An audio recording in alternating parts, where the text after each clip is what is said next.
Hi guys, ഇന്ന് ജിയോ പൊളിറ്റിക്സിൽ വലിയ കുറെ അപ്ഡേറ്റുകൾ സംഭവിച്ചിട്ടുണ്ട്. എല്ലാം ഇന്ത്യക്ക് അനുകൂലമായ ഒരു അപ്ഡേറ്റും കൂടിയാണെന്നാണ് ഉള്ള ഏറ്റവും വലിയ പ്രത്യേകത. അപ്പോൾ മൂന്ന് കാര്യങ്ങളാണ് നമ്മൾ നോക്കാൻ പോകുന്നത്. ഒന്നാമത്തെ കാര്യം എന്താണെന്ന് വെച്ചാൽ, അതായത് ഇപ്പോൾ ചൈനയും പാകിസ്ഥാനുമായിട്ടുള്ള ട്രേഡ് തൽക്കാലമായിട്ട് എല്ലാം സ്റ്റോപ്പ് ചെയ്യേണ്ടി വന്നു. ഫോഴ്സ്ഫുൾ ആയിട്ടാണ് ഇവർ സ്റ്റോപ്പ് ചെയ്യേണ്ടി വന്നത്, കാരണം ജനങ്ങൾ അവിടെ സമ്മതിക്കുന്നില്ല. രണ്ടാമത്തെ കാര്യം എന്താണെന്ന് വെച്ചാൽ, അതായത് ഇപ്പോൾ ഇന്ത്യൻ ഫോറിൻ സെക്രട്ടറി ഡയറക്റ്റ് ആയിട്ട് താലിബാന്റെ കൂടെയും അഫ്ഗാനിസ്ഥാന്റെ ഒഫീഷ്യൽ ഗവൺമെന്റിന്റെ കൂടെ ഇപ്പോൾ വീണ്ടും ചർച്ച നടത്തി എല്ലാ കാര്യത്തിലും കോപ്പറേഷനിൽ മുന്നോട്ട് പോകുന്നതും, അതുപോലെ തന്നെ പാകിസ്ഥാനെ ഇൻഡയറക്റ്റ് ആയിട്ട് ഒരു ചെക്കും കൂടിയാണ് ഇതിൽ വെച്ചിരിക്കുന്നത്.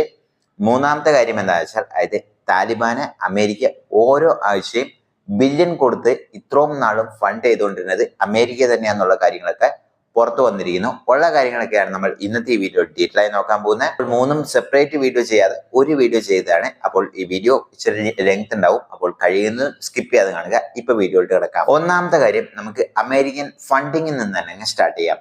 അപ്പോൾ എന്താ സംഭവിച്ചിരിക്കുന്നതെന്ന് വെച്ചാൽ, അതായത് ഇപ്പോൾ 20-ാം തീയതി അതായത് ട്രംപ് ഒഫീഷ്യലായിട്ട് അമേരിക്കൻ പ്രസിഡന്റായി പദവി വെക്കാൻ പോവാണല്ലോ. അപ്പോൾ അതിനു മുമ്പ് കുറെ കണക്കുകൾ ഉണ്ടാവും. അപ്പോൾ ഇതെല്ലാം തന്നെ വെരിഫൈ ചെയ്യുകയും, അതുപോലെ തന്നെ പഴയ ആൾക്കാരെല്ലാം തന്നെ ഈ ട്രംപിനായിരിക്കും ഇനി കാര്യങ്ങളെല്ലാം അപ്രൂവലിന് വേണ്ടി വരുന്നത്. അപ്പോൾ അങ്ങനെ ഇരിക്കുന്ന സമയത്താണ് ഒരു ഇമ്പോർട്ടന്റ് ഡാറ്റ പുറത്തു വന്നത്. അപ്പോൾ എലോൺ മസ്ക് തന്നെയാണ് ഇതിനെ പുറത്തു കൊണ്ടുവന്നതും. അതായത് ഇത്രമാത്രം ഫണ്ടിങ് അമേരിക്കൻ ജനങ്ങളുടെ ടാക്സ് മണി ഈ ലോകത്ത് പോകുന്നുണ്ടോ എന്ന് ചോദിച്ചുകൊണ്ടും, ഇത് ആവശ്യമാണോ എന്ന് ചോദിച്ചുകൊണ്ടും. അപ്പോൾ അതിൽ ഇതേ ജോ ബൈഡൻ അല്ലെങ്കിൽ ഇതേ അമേരിക്കൻ ഗവൺമെന്റ് ഏറ്റവും കൂടുതൽ ഫണ്ട് ചെയ്തിരിക്കുന്ന ആർക്കാന്ന് വെച്ചാൽ ഇതേ താലിബാനിലുള്ള ഇവർക്ക് തന്നെയാണ്. അതിൽ പറഞ്ഞിരിക്കുന്നത്, അഫ്ഗാനിസ്ഥാനിൽ നിന്ന് അമേരിക്കൻ ട്രൂപ്സ് മൊത്തം പുറത്തിറങ്ങി പോകുമ്പോൾ ഏകദേശം 7 ബില്യൺ വർത്ത് വരുന്ന ആയുധങ്ങളാണ് ഈ താലിബാന് വേണ്ടി കൊടുത്തത്.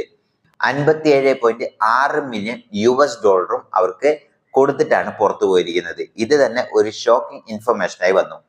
പിന്നെയും പറയുന്നത് എന്താ വെച്ചാൽ, അത് കഴിഞ്ഞ് പിന്നീടുള്ള വർഷങ്ങളും കഴിഞ്ഞ 4 വർഷം കൊണ്ട് തന്നെ ഏകദേശം 4 ബില്യൺ US$ അതായത് ഈ അമേരിക്ക അഫ്ഗാനിസ്ഥാന് വെറുതെ കൊടുത്തിരിക്കുന്നു. ലിറ്ററലി പറയുകയാണെങ്കിൽ ഒരു ആഴ്ച ഏകദേശം 40 മില്യൺ US$ എല്ലാ ആഴ്ചയും ഇങ്ങനെ കൊടുത്തുകൊണ്ടിരുന്നു.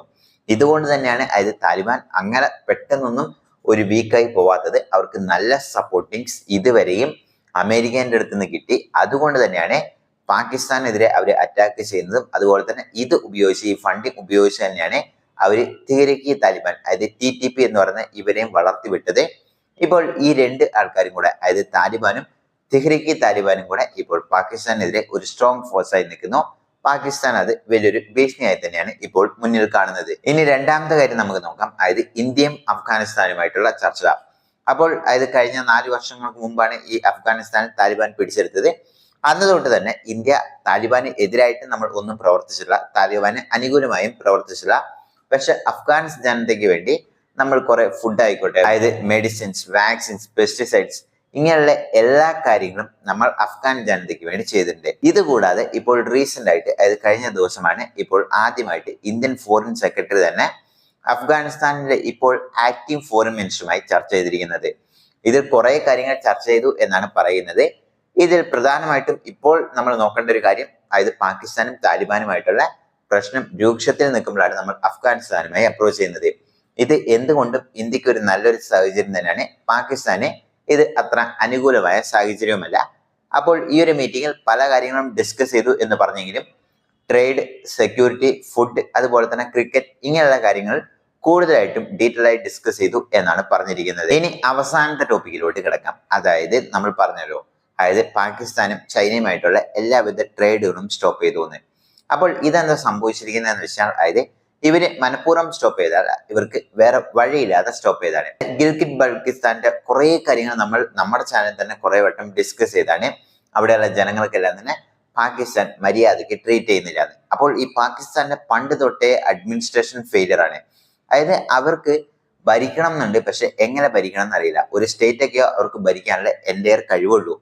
ഇത് തന്നെയാണ് അതായത് ബംഗ്ലാദേശിൽ അവർ ചെയ്തുകൊണ്ടിരുന്നത്. അങ്ങനെയാണ് നമ്മൾ വേറെ വഴിയില്ലാതെ അവർക്ക് ഫ്രീഡം വാങ്ങിക്കൊടുത്തത്. ഇന്ന് ബംഗ്ലാദേശികൾ അത് മറന്നെങ്കിലും, പക്ഷെ ബംഗ്ലാദേശിന് ഫ്രീഡം വാങ്ങിക്കൊടുത്ത ആരാന്നുള്ള ലിസ്റ്റ് എടുത്തു നോക്കുകയാണെങ്കിൽ ഇന്നും വിക്കിപീഡിയയിൽ ഇന്ത്യന്റെ പേര് തന്നെയാണ് വരുന്നത്. കാരണം അത് തന്നെയാണ് സത്യം. അപ്പോൾ അതേപോലെ തന്നെയാണ് ഇന്ന് ഗിൽഗിറ്റ് ബൾക്കിസ്ഥാനും അതുപോലെ തന്നെ ബൾച്ചിസ്ഥാൻ എന്ന് പറയുന്ന ആ ഒരു മേഖലയിലുള്ള അല്ലെങ്കിൽ ആ ഒരു പ്രോവിൻസിലുള്ള ആൾക്കാരെയും ട്രീറ്റ് ചെയ്തുകൊണ്ടിരിക്കുന്നത്. അപ്പോൾ ഇപ്പോൾ ഉള്ള പ്രധാന ആവശ്യം അവിടെയുള്ള ജനങ്ങളുടെ എന്താണെന്ന് വെച്ചാൽ അത് ഈ ഗിൽഗിറ്റ് ബൾക്കിസ്ഥാൻ എന്ന് പറയുന്നത് ഇന്ത്യയുടെ ഒരു ഭാഗമാണ്. അപ്പോൾ ഇന്ത്യയുടെ ഭാഗമായിട്ടുള്ള ഇത് പാകിസ്ഥാൻ ഇപ്പോൾ ഇല്ലീഗലി ഒക്യുപ്പൈ ചെയ്ത് വെച്ചിരിക്കുന്നതാണ്. അപ്പോൾ ഈ ഒരു സ്ഥലം പാകിസ്ഥാനെക്കാട്ടിലും കൂടുതലായിട്ടും ആവശ്യമുള്ളത് ഇന്ന് ചൈനയ്ക്കാണ്. കാരണം എന്താണെന്ന് വെച്ച് കഴിഞ്ഞാൽ അത് ഈ ഒരു സ്ഥലം കൊണ്ട് മാത്രമാണ് ചൈനയ്ക്ക് പാകിസ്ഥാനും ഡയറക്റ്റ് ആയി കണക്ട് ചെയ്യാൻ പറ്റുള്ളൂ. ഇതിലൂടെയാണ് അവരുടെ സിപെക് അതായത് ചൈനീസ് പാകിസ്ഥാൻ എക്കണോമിക് കൊറിഡോർ പോകുന്നത്. അതുപോലെ തന്നെ ബെൽറ്റ് ആൻഡ് റോഡ് ഇനിഷ്യേറ്റീവിന്റെ പല പ്ലാനുകളും അവർ ഇതിലൂടെയാണ് ഇനിഷ്യേറ്റ് ചെയ്യുന്നത്. അതുപോലെ തന്നെ ഓയിൽ പൈപ്പ് ലൈൻ, ഇങ്ങനെയുള്ള പ്രധാന പല കാര്യങ്ങളും ഇന്ത്യയുടെ ആ ഒരു സ്ഥലങ്ങളിലൂടെയാണ് അവർ പാസ്സായിക്കൊണ്ടിരിക്കുന്നത്. അപ്പോൾ ഈ ഒരു സ്ഥലം പാകിസ്ഥാന്റെ കൈവശം ഇരിക്കണമെന്ന് ഏറ്റവും കൂടുതൽ പാകിസ്ഥാൻ ആഗ്രഹിക്കുന്നുണ്ടോ ഇല്ലയോ, പക്ഷെ ചൈന ആഗ്രഹിക്കുന്നുണ്ട്. കാരണം ഇന്ത്യയുടെ കൈ കിട്ടിക്കഴിഞ്ഞാൽ ഇത് മൊത്തം കട്ടിയും ചൈന ഇതുവരെ ഇട്ട എല്ലാ പ്ലാനുകളും അവിടെ അവസാനിപ്പിക്കേണ്ടി വരും. അതുകൊണ്ട് ചൈനയ്ക്ക് ഇത് വലിയൊരു ത്രെട്ടായി നിൽക്കുന്നു.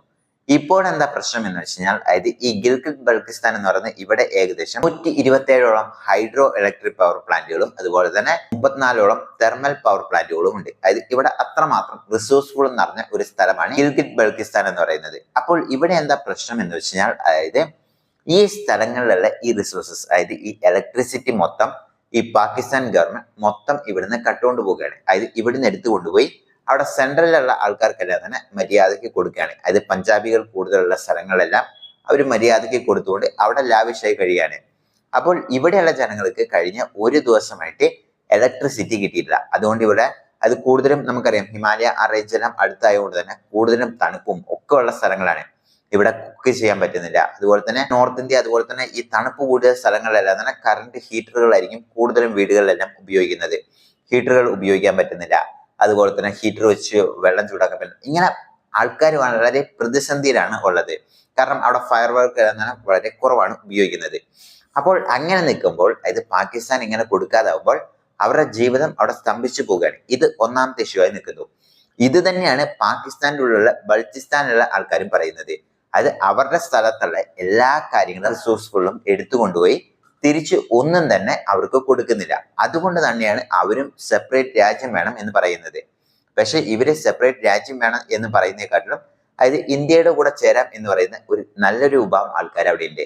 കാരണം എന്താണെന്ന് വെച്ചാൽ അത് ഈ ഗിൽഗിറ്റ് ബൾക്കിസ്ഥാനും അതുപോലെ തന്നെ ഇപ്പുറത്തും ഇപ്പുറത്തും അവരുടെ അങ്ങോട്ടും ഇങ്ങോട്ടും ആൾക്കാരുണ്ട്. കാരണം ഇന്ത്യയുടെ സ്ഥലമായതുകൊണ്ട് തന്നെ അപ്പുറത്ത് നമ്മുടെ അതായത് ബന്ധുക്കളായിരിക്കും, ഇപ്പുറത്ത് നമ്മളായിരിക്കും. അങ്ങനെയാണ് ഉള്ളത്. ഒന്നാലോചിച്ച് നോക്ക്, നമ്മൾ അപ്പുറത്ത് കഴിയാണ്, ഇപ്പുറത്ത് നമ്മുടെ ബന്ധുക്കളും അതുപോലെ തന്നെ സ്വന്തക്കാരെല്ലാം തന്നെ നല്ല ലാവിഷ് ലൈഫ് സ്റ്റൈൽ ഇന്ത്യയിലൂടെ കഴിയാണ്. അതുപോലെ തന്നെ ഡെവലപ്മെന്റ് എല്ലാം വന്നുകൊണ്ടിരിക്കുക. പക്ഷെ ഈ സ്ഥലത്ത് ഒരു ഡെവലപ്മെന്റുകളോ ഈവൻ റോഡുകൾ പോലും ഇല്ല. അതുകൊണ്ട് തന്നെ അവിടെ ഒരു എന്തെങ്കിലും പ്രശ്നം വരികയാണെങ്കിൽ തന്നെ ഹോസ്പിറ്റലെല്ലാം തന്നെ നല്ല ദൂരെ ആയതുകൊണ്ട് തന്നെ പോകാൻ തന്നെ കഷ്ടപ്പെടുകയാണ്. അപ്പോൾ ഇവിടെ ഇങ്ങനെ ജനങ്ങളെ സ്ക്രൂ ചെയ്തുകൊണ്ടിരിക്കുമ്പോൾ അപ്പുറത്ത് നല്ല ജനങ്ങൾ എൻജോയബിൾ ലൈഫും കാണിക്കുമ്പോൾ അവർക്ക് ഒബ്വിയസ്ലി ഒരു ദേഷ്യം വരും. അതായത് നമ്മളാണെങ്കിലും ദേഷ്യം വരും.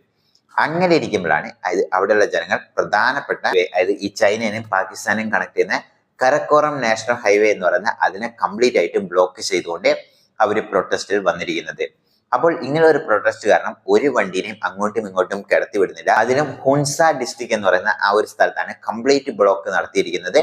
ഒരു വണ്ടീനെ അതായത് പാകിസ്ഥാനിൽ നിന്ന് ചൈനയിലോട്ടോ അതുപോലെ തന്നെ ചൈനയിൽ നിന്ന് പാകിസ്ഥാനിലോട്ടോ അങ്ങോട്ടും ഇങ്ങോട്ടും ട്രേഡ് ചെയ്യാൻ പോലും അനുവദിക്കുന്നില്ല. കാരണം ജനങ്ങൾ പറയുന്നത് ഞങ്ങളുടെ ആദ്യം കാര്യങ്ങൾ പരിഹരിക്കുക, അതിനുശേഷം പിന്നീട് നമുക്ക് നോക്കാം എന്ന് പറഞ്ഞുകൊണ്ട് ശക്തമായ പ്രൊട്ടസ്റ്റുകളാണ് നടന്നുകൊണ്ടിരിക്കുന്നത്. ഇത് എന്തുകൊണ്ടും ഇന്ത്യക്ക് അനുകൂലമായ ഒരു സിറ്റുവേഷനാണ്. ഇന്ത്യ കാര്യങ്ങൾ തന്ത്രപരമായി മുന്നേറുകയാണെങ്കിൽ നമുക്ക് ഇപ്പോൾ പോക്ക് ഒരു യുദ്ധവും ഇല്ലാതെ അത് തിരിച്ച് നമ്മുടെ കയ്യിൽ കിട്ടാനുള്ള സാധ്യതകൾ കൂടുതലാണ്. പക്ഷെ ഈ ഒരു കാര്യം അതായത് ഈ ഒരു കൊറിഡോർ ക്ലോസ് ചെയ്യുന്നുണ്ട്, ട്രേഡ് സ്റ്റോപ്പ് ചെയ്ത് കഴിഞ്ഞാൽ ചൈനയ്ക്ക് വലിയ നഷ്ടമൊന്നുമില്ല. പാകിസ്ഥാനാണ് അവിടുന്ന് വലിയ നഷ്ടം വരാൻ പോകുന്നത്. പക്ഷെ ചൈനയ്ക്ക് ഇത് കംപ്ലീറ്റ് ആയിട്ടും ഈ നാഷണൽ ഹൈവേ അതുപോലെ തന്നെ ഈ കൊറിഡോർ നഷ്ടപ്പെട്ടു കഴിഞ്ഞാൽ അത് പാകിസ്ഥാനെക്കാട്ടും കൂടുതൽ അഫക്റ്റ് ആവാൻ പോകുന്ന ചൈനയ്ക്കാണ്. അപ്പോൾ രണ്ട് രാജ്യങ്ങളും ഇപ്പോൾ പ്രതിസന്ധിയിലാണ്. അപ്പോൾ ഇന്നത്തെ ഈ വീഡിയോ ഇതുവരെയുള്ളൂ. അപ്പോൾ വീഡിയോ ഇഷ്ടപ്പെടാൻ ലൈക്ക് ചെയ്യാൻ മറക്കരുത്. See you next video.